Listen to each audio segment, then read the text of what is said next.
En el libro de Hechos continuamos viendo el final de el martirio de Esteban, y la última palabra de Esteban fue: Señor, no le tomes en cuenta su pecado.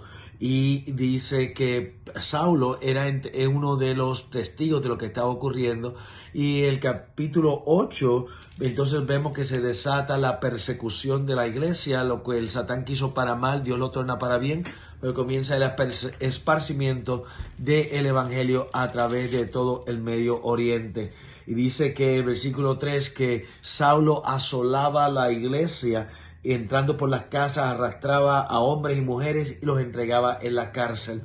Él pues comienza a perseguir la iglesia, y entonces mientras aquellos, versículo 4, mientras eran ellos esparcidos, no se escondían, sino que entonces dice la palabra que anunciaban el evangelio. Entonces Felipe, siendo uno de aquellos que había tenido que huir, huyó entonces a la ciudad de Samaria. Y esto es bien importante, porque esto hay que unirlo con el libro de Juan capítulo 4, donde Jesucristo le predica a los samaritanos, y nuevamente ahora regresa alrededor de 3 años más tarde, regresa Felipe ahora dando testimonio de aquel que años antes había venido y había traído una palabra del reino de los cielos a Samaria. Ahora consumado la entrada al reino de los cielos, habiendo Jesucristo muerto y resucitado, Felipe entonces le trae el evangelio completo que Jesucristo no podía llevar en aquellos momentos. Ahora Felipe lo trae un evangelio completo, habiendo Cristo siendo resucitado. Y dice la palabra, versículo 6, y la gente unánime escuchaba atentamente a las cosas que decía Felipe, y oyendo y viendo esto,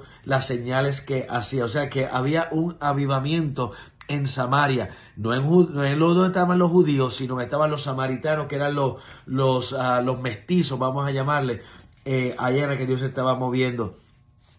Entonces eran sanados de espíritus inmundos, y muchos paralíticos y cojos eran sanados. Y dice la palabra, el versículo 8, que había un gran gozo en aquella ciudad. Cuando la justicia es enaltecida en una ciudad, el pueblo se goza. No solamente nosotros los cristianos, pero al ver la gracia de Dios sobre una ciudad es algo bendito, como lo estamos viendo aquí en Greenville, y lo vamos a ver aún más. Entonces vi entre ellos, aquellos samaritanos, había uno que se llamaba Simón el Mago, y Simón el Mago había visto el gran poder de Dios. Él decía: esto es increíble lo que está pasando, y dice la palabra que recibió a Jesucristo como su Salvador, y fue bautizado en agua, y estaba siempre con Felipe viendo lo que Dios estaba haciendo. Y dice la palabra que entonces Dios movió a los apóstoles, en este caso particularmente a Pedro y a Juan, a venir de Jerusalén al oír el avivamiento que estaba ocurriendo en Samaria, que estaba alrededor de unas 30, 40 millas de Jerusalén.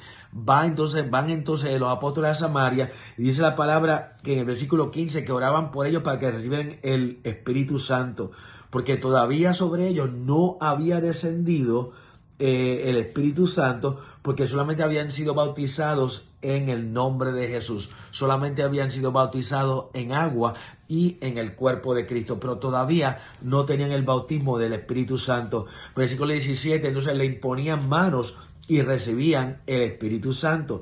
Entonces fíjense en el versículo 18, cuando Simón vio que por la imposición de manos los apóstoles recibían el Espíritu Santo, ofreció dinero.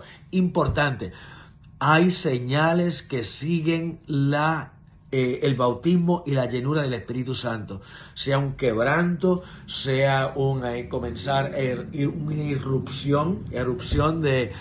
de adoración a Dios en lenguas, sea dado una exuberante gracias a Dios.